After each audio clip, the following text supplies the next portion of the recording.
Good morning, students. Myself, Satish Kalada. First of all, welcomes all of you in my channel, Ultimate Science. In this channel, I will start chapter number 1, the solid state of class plus 2.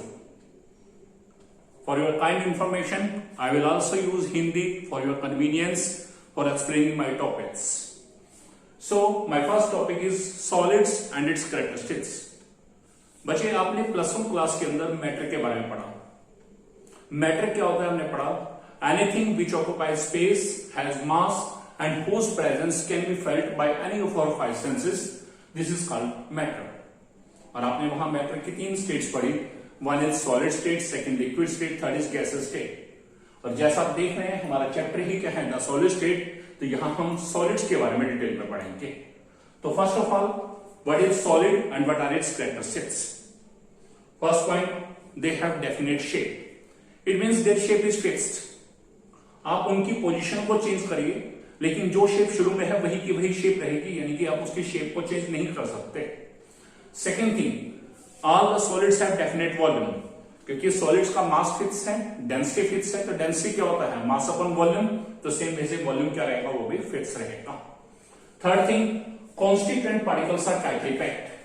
आपने देखा है बेटा, ये solid का concept है.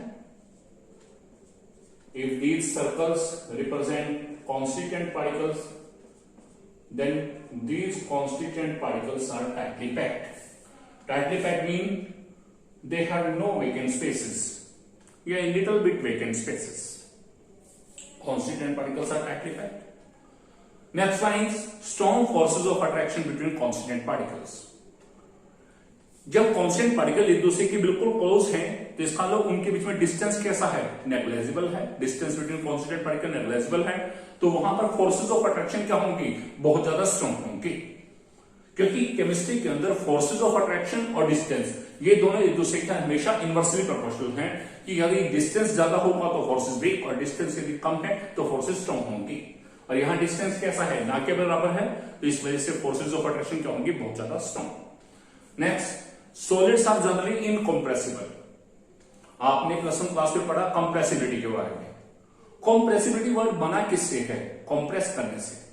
और compress का मतलब क्या होता है, प्रेशर लगाना. बाय चांस मेरे पास एक सब्सटेंस है और मैं उस सब्सटेंस पे प्रेशर लगाता हूं. If two possibility, either the shape of substance gets changed और the constant particle come closer. दोनों में से कुछ भी हो जाए, या तो शेप चेंज हो जाए या पार्टिकल क्लोज हो जाए. तो दोनों केस में ही हम सब्सटेंस को क्या बोलते हैं, कंप्रेसिबल. अब आपके पास मैंने वर्ड बोला है सॉलिड्स के बारे में, दे आर जनरली इनकंप्रेसिबल, यानी कि सॉलिड को कंप्रेस नहीं किया जा सकता. आप कोई भी ईंट उठा के देखिए, ईंट को दबाएंगे, क्या शेप चेंज होगी, नहीं होगी. क्यों नहीं होगी, because the constant particle are tightly packed. Constant particle tightly packed है, मींस वो और ज्यादा क्लोज आ ही नहीं सकते. तो इसी वजह से उनकी शेप चेंज नहीं होगी और कांस्टेंट पार्टिकल और क्लोज नहीं आएंगे. बट मैंने यहां एक वर्ड इसलिए सॉलिड को क्या बोलेंगे, इनकंप्रेसिबल. लेकिन बात आती है कि सर जनरली वर्ड है, तो जनरल का मीन्स क्या है, 99.9% सॉलिड्स जो हैं दे आर इनकंप्रेसिबल. बट 0.1% में कुछ ऐसे सॉलिड्स भी आते हैं which can be compressed. For example sponge है, फोम है, रबड़ है, ये सब भी क्या है, सॉलिड्स हैं, लेकिन इन्हें हम कंप्रेस कर सकते हैं, उन्हें दबा सकते हैं. Next thing, rigidity. आपके पास रिजिडिटी होता क्या है. फर्स्ट ऑफ ऑल हम कहते हैं the solids are rigid in nature. ये एक क्वेश्चन भी आता है, the solids have the characteristics of rigidity. तो यहां मैं 2 टर्म्स बताऊंगा. वन इज रिजिडिटी, सेकंड क्या होता है, फ्लूइडिटी. रिजिडिटी का मतलब क्या है और फ्लूइडिटी का मतलब क्या है. If the constituent particles of any substance are tightly packed, first point. They occupy fixed positions, second point. These particles cannot move, third point. And these particles can oscillate about their mean positions. यानी कि यदि किसी substance के particle बहुत ज्यादा tightly packed है, second thing उनकी position fixed है, कि जो पोजीशन मैंने शुरू में दे दी वो वही की वही पोजीशन है. These particles cannot move, वो मूव नहीं कर सकते, अपनी जगह को छोड़ के दूसरी जगह के पर नहीं जा सकते. एंड फोर्थ थिंग मैंने क्या बोला है, हमारे पास these particles cannot move, move नहीं कर सकते, but they can only oscillate about their mean position. अपनी पोजीशन पे हल्का फुल्का हिल डुल सकते हैं. तो इस कैरेक्टरिस्टिक को क्या बोलते हैं, रिजिडिटी. और आप सॉलिड में देख रहे हैं पार्टिकल क्लोज है, इसी वजह से दे हैव रिजिडिटी। और रिजिडिटी का एक अपोजिट वर्ड आता है फ्लूइडिटी, यहां मैं वो भी बता देना चाहता हूं, फ्लूइडिटी। तो फ्लूइडिटी में क्या है हमारे पास, इसका बिल्कुल उल्टा। वहां क्या था, if constant particle of any substance are tightly packed, या क्या रहेंगे, if constant particle of any substance are loose. Second thing, they occupy fixed positions, इधर आएगा they do not occupy fixed positions. उसमें क्या था, they can not move but they can move. Fourth line की necessity नहीं है। Then these substances are called, these substances have fluidity and these substances are called fluid in nature। और यहां क्या नहीं है, these substances are rigid in nature। Clear, rigidity क्या है, फ्लूइडिटी क्या है। क्वेश्चन हमारे पास आता भी है, why solids are rigid in nature, NCERT exercise में क्वेश्चन भी है हमारे पास। अब हमारे पास फर्स्ट टॉपिक जो हमारा है, ये हमारे पास सॉलिड्स के जनरल कैरेक्टरिस्टिक्स थे। अब बात आती है types of solids on the basis of arrangement of constant particle. हमने यहां ये तो बता दिया कि कांस्टेंट पार्टिकल टाइटली पैक्ड है, लेकिन उनका अरेंजमेंट कैसा है, वो किस ढंग से अरेंज हैं, क्या वो सही एक लाइन में अरेंज हैं, उनके पार्टिकल रैंडम पड़े हैं या एक सीक्वेंस है उनके अंदर। इस बेस पर यदि बात करूं तो on the basis of arrangement of constant particles all the type of solids are of two types. जितने भी सॉलिड्स है वो दो टाइप के हैं, one is crystalline solids, second is having amorphous solids और they are also called pseudo solids. क्या होता है क्रिस्टलाइन सॉलिड और क्या है अमॉर्फस सॉलिड। अरेंजमेंट के बेस पर सॉलिड्स दो टाइप के हैं, पहला क्रिस्टलाइन सॉलिड, दूसरा कौन सा है, अमॉर्फस सॉलिड। ठीक है, अब मैं इनको डिफरेंस के हिसाब से बताऊंगा। क्रिस्टलाइन सॉलिड जो है, first point, they have regular arrangement of constituent particles. In solids में कॉन्स्टिट्यूएंट पार्टिकल का एक रेगुलर अरेंजमेंट है, यानी कि एक फिक्स सीक्वेंस है। क्लियर हो गया। एग्जांपल बताता हूं, ये आपके पास एक क्रिस्टलाइन सॉलिड है AB type, just like NaCl, और AB क्या है, यहां एक आयनिक सॉलिड। नेक्स्ट टॉपिक में पढ़ोगे क्रिस्टलाइन सॉलिड की फर्दर एक टाइप होती है आयनिक सॉलिड। तो ये AB एक एग्जांपल है, AB type. This AB type crystalline solid is made up of two type of particles, one is A positive ion and second is B negative ions। यानी कि crystalline solid है, उसका example क्या है, AB type. कैसा solid है, आयनिक solid है। किससे बना है, A positive and B negative ions. अब बात आती है, मैंने क्या बोला, crystalline solids have regular arrangement of constant particle, यानी कि इनके अंदर कांस्टेंट पार्टिकल का क्या है, एक रेगुलर अरेंजमेंट है, यानी कि एक फिक्स सीक्वेंस है। अब वो क्या सीक्वेंस है, कैसे सीक्वेंस है, ध्यान दीजिएगा। A positive B negative, A positive B negative. अब आपको ऐसे नहीं चलना, आपको स्पाइरल चलना है। A positive B negative, A positive B negative, नीचे आके A positive B negative, A positive B negative, फिर नीचे आके A positive B negative, A positive B negative, A positive B negative, A positive B negative. इन्हें मिला देंगे। So this is the fixed sequence, this is the regular arrangement। All the type of crystalline solids have regular arrangement of constant particle। इस तरह का एक sequence है। अब इस सीक्वेंस में हम यदि ध्यान दें, these are called horizontal lines, these are called vertical line।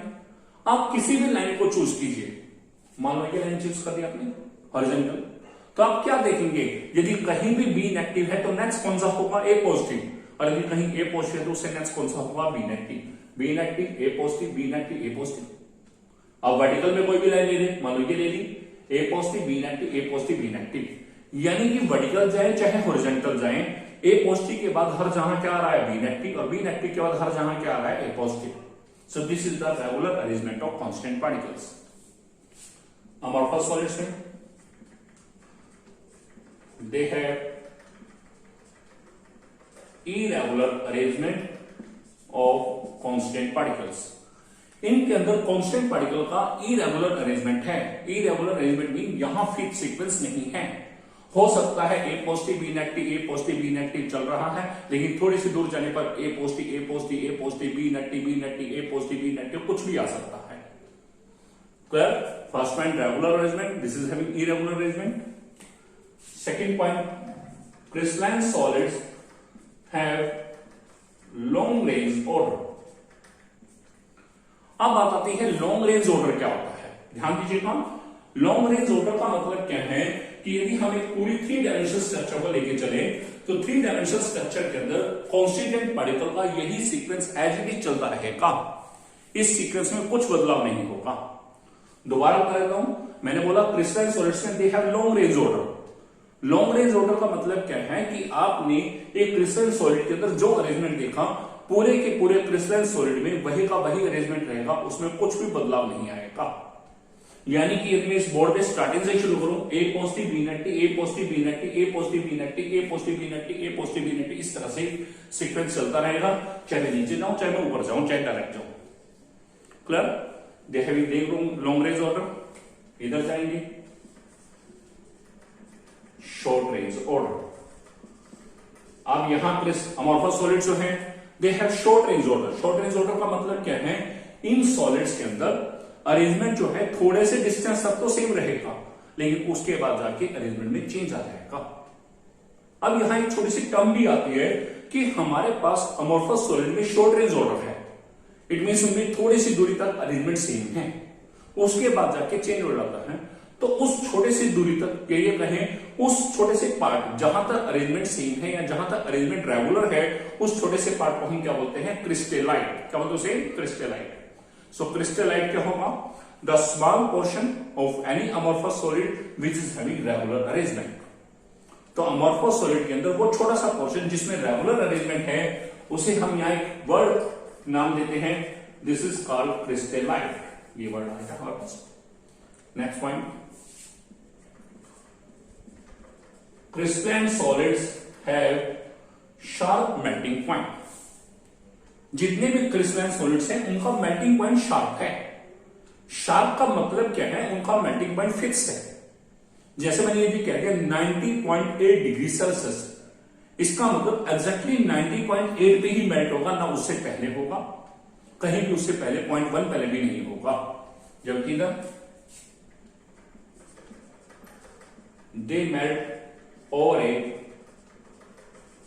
Range of temperature.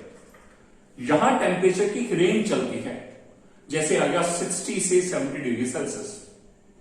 It mean 60 to 70 के बीच में जितनी भी ऑप्शन है कहीं भी मेल्ट हो सकता है। हो सकता है 61 पे मेल्ट हो जाए, हो सकता है 69 पे हो सकता है 69.9 पे हो, कई बार एग्जैक्टली 70 पे मेल्ट हो। यानी कि मेल्टिंग पॉइंट फिक्स नहीं है, यहां fix melting point. Next, they have definite heat of fusion. आपने प्लस वन क्लास में पढ़ा था heat of fusion, this is also called enthalpy of fusion. और फ्यूजन का मतलब भी पढ़ा था, that is called melting. It means मैंने 1 मोल सॉलिड लिया, उसे हीट किया मेल्टिंग पॉइंट पे, और उसे किस में बदल दिया, लिक्विड स्टेट में। तो उस दौरान जो भी मुझे एनर्जी चेंज है, जो भी इंथैल्पी चेंज है, उसे हमने क्या बोला था, इंथैल्पी ऑफ फ्यूजन, या फिर क्या बोला था, हीट ऑफ फ्यूजन। तो हीट ऑफ फ्यूजन क्या था? It is the amount of enthalpy change when 1 mole of any solid converts into its liquid state at its melting point। तो यही सेम केस, जब इनका मेल्टिंग पॉइंट फिक्स है तो यहां पर हीट ऑफ फ्यूजन है वो भी कैसा होगा, डेफिनेट। कैसा होगा, डेफिनेट। और इधर चलेंगे, they have indefinite heat of fusion, यानी कि इनका हीट ऑफ फ्यूजन कैसा होगा, indefinite. Next point, they show smooth cleavage when cut with knife. जब हम इन्हें नाइफ से काटते हैं तो बिल्कुल स्मूथली कटेंगे। स्मूथली कैसे होता है बता दो आपको बेटा। स्मूथली कैसे है, बिल्कुल प्लेन कटना है, जैसे हम बटर की स्लाइस काटते हैं, बटर को चाकू से करेंगे, बिल्कुल प्लेन कटता है, वैसे ही they show smooth cleavage when cut with knife. और इधर क्या है हमारे पास, rough cleavage when cut with knife. Next point, crystalline solid जो है दे आर एन आइसोट्रोपिक, और अमॉर्फस सॉलिड में आता है दे आर आइसोट्रोपिक। अब एन आइसोट्रोपिक या आइसोट्रोपिक ये कहां से आई, ये क्या चीज है? एक वर्ड आएगा हमारे पास, या मैं बता देना चाहता हूं, वर्ड का नाम क्या है, आइसोट्रोपी। क्या नाम है, आइसोट्रोपी। इधर ध्यान दीजिएगा, आइसोट्रोपी क्या होता है। आइसोट्रोपी, आइसो का मीन सेम, ट्रोपी का मतलब होता है value of any property. If the value of any property like refractive index, thermal conductivity, electrical conductivity, etc. It's same in all the directions for a solid or for a substance, then we will say that substance is isotropic. और यदि same ना हो तो उसे क्या करेंगे anisotropic, और उस प्रॉपर्टी को क्या बोलते हैं आइसोट्रोपिक। तो दोबारा सुनिएगा, आइसोट्रोपिक क्या है? If the value of any property like electrical conductivity, thermal conductivity, refractive index is same in all the directions for a substance, then this characteristic is called isotropic and the substance is called isotropic. और इसका उल्टा क्या हो जाएगा? Anisotropic और anisotropic. अब आपके mind में आता है कि सर क्रिस्टलाइन सॉलिड है, दे हैव रेगुलर अरेंजमेंट, तो रेगुलर अरेंजमेंट है, इनका फिक्स सीक्वेंस है, हॉरिजॉन्टल जाए वर्टिकल जाए, जब अरेंजमेंट सेम है तो इसका मतलब इनमें प्रॉपर्टी की वैल्यू क्या आनी चाहिए? सेम। प्रॉपर्टी की वैल्यू सेम, इसका मतलब क्रिस्टलाइन सॉलिड कैसे होने चाहिए? आइसोट्रोपिक। और मैंने यहां क्या लिखा है? एनाइसोट्रोपिक। और अमोर्फस में इरेगुलर अरेंजमेंट है, वहां क्या है? उसे वो एनाइसोट्रोपिक होने से उसे मैंने आइसोट्रोपिक लिखा है। तो अब ध्यान दीजिएगा कैसे क्रिस्टलाइन सॉलिड एनाइसोट्रोपिक क्यों है? बहुत अच्छा क्वेश्चन आता है, why crystalline solids are anisotropic. दोबारा आएंगे हम उस डेफिनेशन पे, आइसोट्रोपिक पे। आइसोट्रोपिक क्या था? If the value of any property like electrical conductivity, thermal conductivity, refractive index, etc. is same in all the directions for a substance, then this characteristic is called isotropic.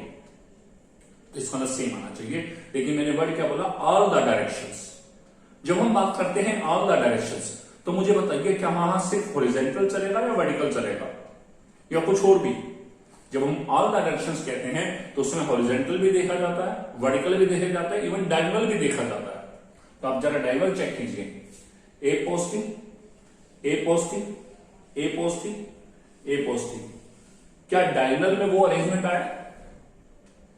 यहां देखिएगा horizontal में ए positive के बाद B negative आ रहा था हर जगह, यदि B negative था, वर्टिकल था या हॉरिजॉन्टल था, वहां पर बी नेगेटिव के बाद हमेशा ए पॉजिटिव आ रहा था। लेकिन जब हम डायगोनल चले, ए पॉजिटिव के बाद A positive, A positive, A positive. अब जरा इधर डायगोनल चल रहे, आप यहां देखिएगा B negative, B negative, B negative, B negative, क्या अरेंजमेंट सेम आया?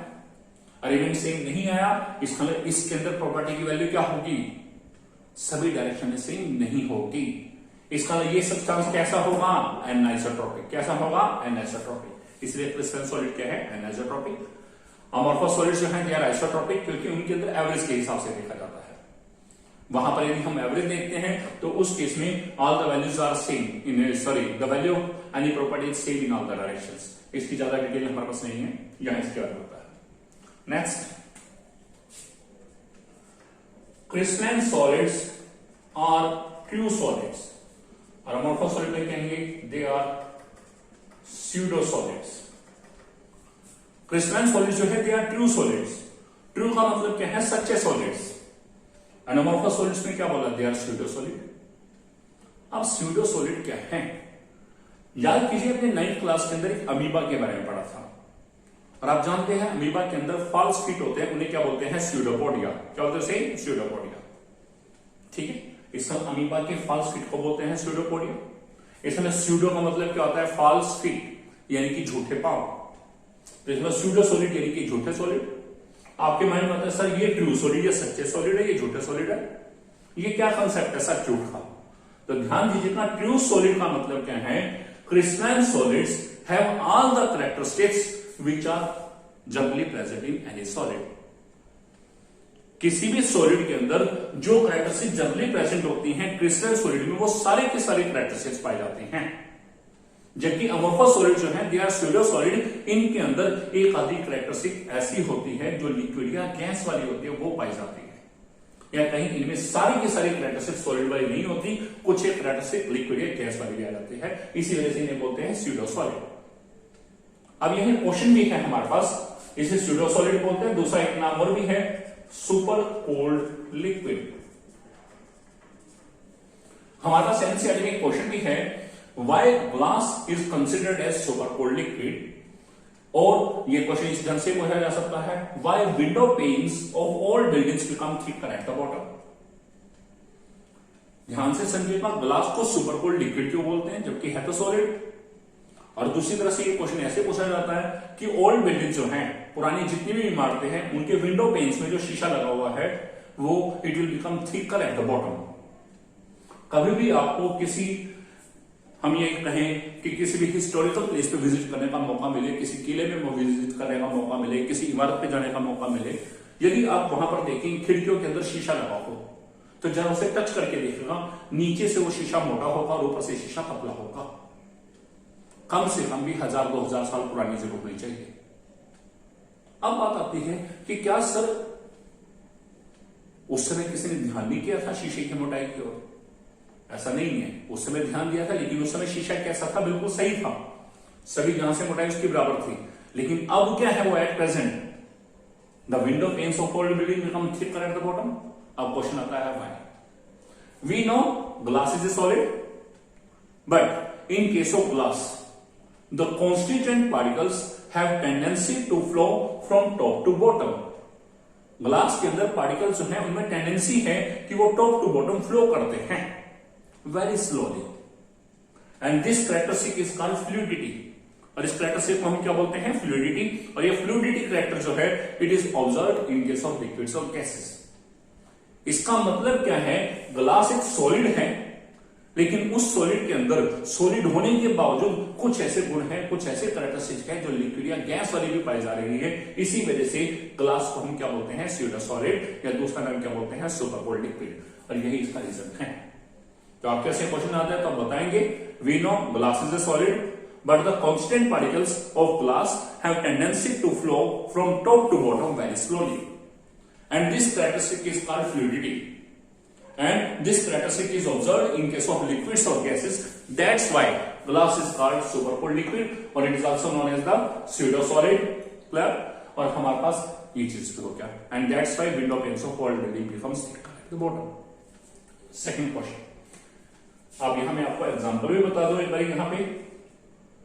इसका मतलब हमारे पास अमोर्फस सॉलिड्स हैं, उनके अंदर सबसे पहला एग्जांपल आ जाता है ग्लास। अब आपको बता दें ग्लास किसी भी टाइप का हो, किसी भी टाइप का ग्लास हो, चाहे वो फाइबर ग्लास है, ऑप्टिकल ग्लास है, हमारे कुकिंग के दौरान होने वाली यूटेंसिल्स में यूज होने वाला ग्लास है, हमारी खिड़कियों में लगने वाला ग्लास है, हमारे स्पेट्स वाला ग्लास है, कोई भी ग्लास हो, it is the example of amorphous solid. Second question, why window panes of old buildings become milky. आप देखते हैं शुरू में शीशे लगवाए जाते हैं, वो ट्रांसपेरेंट होते हैं, लेकिन थोड़े टाइम के बाद वो शीशे में थोड़ा धुंधलापन आना शुरू हो जाता है, करीबन 5-10 साल के बाद। क्वेश्चन आता है why window panes of old buildings become milky. Milkiness क्यों आती जाती है? अब आप जानते हैं खिड़कियों के अंदर जो शीशे लगे हैं, खास करके बाहर वाला शीशे की बात कर रहा हूं, अंदर वाले शीशे की बात नहीं कर रहा, जो घर के अंदर है, आउटर की तरफ जो है, उनके ऊपर दिन के टाइम में रोशनी पड़ती है, बारिश आती है, बारिश के छिंटे पड़ते हैं, धुंध पड़ती है, ओस की बूंदे पड़ती है, मौसम ठंडा होता है तो वो चीज भी है, ठंड पड़ती है, कोहरा पड़ता है, फॉग पड़ती है। इट मींस किसी टाइम पे वो गर्म हो रहा है, किसी टाइम पे वो ठंडा हो रहा है, और उसके अंदर गर्मी या ठंड होने का यदि हम बात करके चले वो भी अनइवन है। तो it means glass of window panes is feeling uneven heating and cooling, and due to uneven heating and cooling, यानी कि heating at day time and cooling at night time, the glass being a amorphous solid है, but glass will acquire some crystalline character. Glass के अंदर थोड़ा सा crystalline character आ जाता है, और जब क्रिस्टलाइन कैरेक्टर आ जाएगा then milkiness will appear in the glass. So question के आंसर आप क्या रहेंगे? Whenever the glass faced uneven heating and cooling, यही कहें whenever the exposed glass comes in contact with the sunlight at daytime and in the evening it will feel coldness, then due to this procedure it will acquire some crystalline character, and this crystalline character acquiring, due to the acquiring of crystalline character, the milkiness will appear in the glass. Clear? It means amorphous से crystalline में धीरे धीरे थोड़ा थोड़ा convert होना शुरू हो गया। अब एक क्वेश्चन यहां आता है, बड़ा इंपॉर्टेंट क्वेश्चन है, conversion of quartz into glass. Question आता है how quartz can be converted into glass, और ये क्वेश्चन उल्टा दूसरे हिसाब से कैसे आता है, how crystalline form of any substance will convert into the amorphous form, कि क्रिस्टलाइन फॉर्म अमोर्फस फॉर्म में कैसे कन्वर्ट होती है। बच्चे एक कंसेप्ट पीछे बताना रह गया था पीछे ऊपर, कि जब मैंने आपको बोला ग्लास अमोर्फस सॉलिड है, अनइवन हीटिंग एंड कूलिंग हुई, उसकी वजह से उसमें क्या आ गया, क्रिस्टलाइन कैरेक्टर आ गया। तो इसको लिए हम एक स्पेशल टर्म यूज करते हैं, this is called annealing. Annealing का मीन क्या है, the uneven heating and cooling of any amorphous substance या any substance, this is called annealing. Annealing की वजह से अमोर्फस में क्रिस्टलाइन का कैरेक्टर आ गया था, यानी कि यहां पर अमोर्फस से क्रिस्टलाइन कैरेक्टर आना। अब क्वेश्चन हमारे पास लास्ट क्वेश्चन है इस टॉपिक का, conversion of quartz into glass. Quartz glass में कैसे कन्वर्ट होता है, या फिर ऐसे क्वेश्चन भी आ सकता है, how crystalline form of any substance will convert into its amorphous form. किसी भी सब्सटेंस की क्रिस्टलाइन फॉर्म उसकी अमोर्फस फॉर्म में कैसे चेंज होती है। तो यहां मैं पहले आपको थोड़ा सा एक्सप्लेन कर दें। हमने प्लस वन क्लास के अंदर पढ़ा सिलिका। सिलिका का फॉर्मूला क्या है, SiO2। In the case of silica the constituent particles are SiO4 tetrahedrons. याद रखिएगा कांस्टेंट पार्टिकल क्या है, SiO4 tetrahedrons. Silica occurs in nature in two forms। Silica जो है नेचर में टू फॉर्म्स में पाया जाता है mainly, one is quartz, second is glass. अब क्वार्ट्ज कैसी फॉर्म है, क्रिस्टलाइन फॉर्म है। ग्लास कैसी फॉर्म है, अमोर्फस फॉर्म। जब ये दोनों ही सिलिका की फॉर्म है तो इन दोनों का फॉर्मूला भी क्या होगा, SiO2। अब जब ये क्रिस्टलाइन फॉर्म है तो इसके अंदर कांस्टेंट पार्टिकल कौन से होंगे, SiO4 टेट्राहेड्रन्स, लेकिन उनका कैसा होगा, रेगुलर अरेंजमेंट। लेकिन ये अमोर्फस फॉर्म है, इसके अंदर भी कांस्टेंट पार्टिकल कौन से होंगे, SiO4 टेट्राहेड्रन, लेकिन यहां कैसा होगा, इरेगुलर अरेंजमेंट। क्वेश्चन क्या है कि मुझे क्वार्ट्ज को ग्लास में कन्वर्ट करना है, या ये कहूं किसी भी क्रिस्टलाइन फॉर्म को अमोर्फस फॉर्म में कैसे कन्वर्ट करूंगा। तो in this case the crystalline substance, for example in this case quartz is firstly melted and then it is rapidly cold. हम क्या करेंगे, सबसे पहले क्रिस्टलाइन सब्सटेंस को मेल्ट करेंगे और उसके बाद उसे रैपिडली कोल्ड कर देंगे, एकदम से ठंडा करेंगे, एकदम से ठंडा करेंगे। तो उस केस में क्या है, it will acquire amorphous character. So crystalline form of any substance will convert into the amorphous form. So question यदि आता है how quartz can be converted into glass, तो अब इस केस में क्या बताएंगे, both quartz and glass are the forms of silica, but quartz is a crystalline form and glass is an amorphous form. In both the forms, the constituent particles are SiO4 tetrahedrons, but in case of quartz, they are arranged in regular patterns, and in case of glass, they are arranged in the irregular pattern, yet they do not have regular arrangement. Whenever quartz is firstly melted, quartz को पहले melt करते हैं, and then it is rapidly cooled. Then during this procedure, quartz will convert into the glass, and in the same way any crystalline form of substance will convert into the amorphous form. Clear? ये हमारा बेटा आज का topic था, solids and its characteristics, types of solids on the basis of arrangement of constituent particles, and some questions related to the crystalline solid and amorphous solid. बच्चे, मैंने आपको जो ये वीडियो समझाया, इसमें टॉपिक जो समझाए, आई थिंक आपको सभी टॉपिक अच्छे से क्लियर हो गए होंगे। इन केस यदि आपको क्लियर ना हो तो ये मेरे वीडियो दोबारा से ध्यान दीजिएगा, दोबारा से एक बार देखिएगा मेरे वीडियो को, और मेरे चैनल को सब्सक्राइब कीजिएगा। सब्सक्राइब करने के लिए आपके पास मेरे चैनल के ऊपर एक सब्सक्राइब बटन आएगा, मेरे लिंक को जब आप ओपन करेंगे सब्सक्राइब बटन आएगा, सब्सक्राइब को प्रेस कीजिएगा। सब्सक्राइब होने के बाद साथ में नोटिफिकेशन बेल भी बजाएगा, नोटिफिकेशन के लिए एक बेल आइकन बना होगा, उस बेल आइकन को प्रेस कीजिएगा, जिससे आपके पास मेरे फर्दर जितने भी वीडियोस मैं डाउनलोड करूंगा वो सभी वीडियोस आप अपना आराम से एक्सेस कर पाएंगे। Okay, best wishes and bye.